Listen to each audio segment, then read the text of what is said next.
A very common call to a pediatrician, they feel a lump in the groin, or near the groin, or a little bit away from the groin. And if it's a girl, particularly, he's worried about a thing called a femoral hernia. And sometimes he feels a lump, and it could actually be the ovary. Is that true? It's true. Femoral hernias are pretty rare in kids. It's the inguinal hernia is the common one, and the ovaries can certainly pop into a girl's hernia for sure. How would you advise someone at 3 o'clock in the morning, you knew this was a problem, and it should go to the emergency room if you thought there was something like that? Well, hernias are very common. They need an operation. The reason they need an operation is because the bowels or the ovary can twist and lose its blood supply. And if it's the ovary, you lose your ovary, not a good thing. And if it's the bowels, you could lose your life.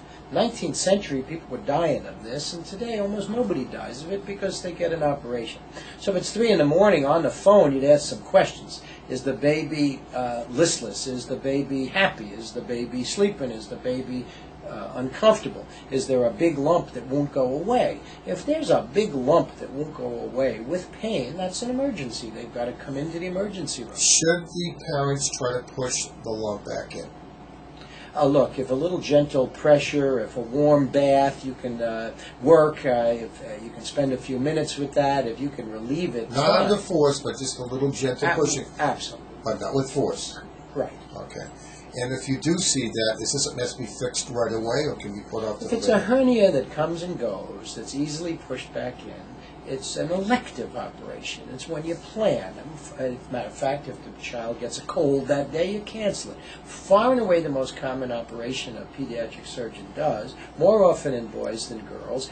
1-2% of term baby boys end up with a hernia. 20% of prematures.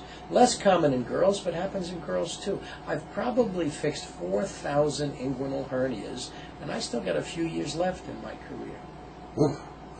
Yes. And it's a very easy repair with kids, isn't it?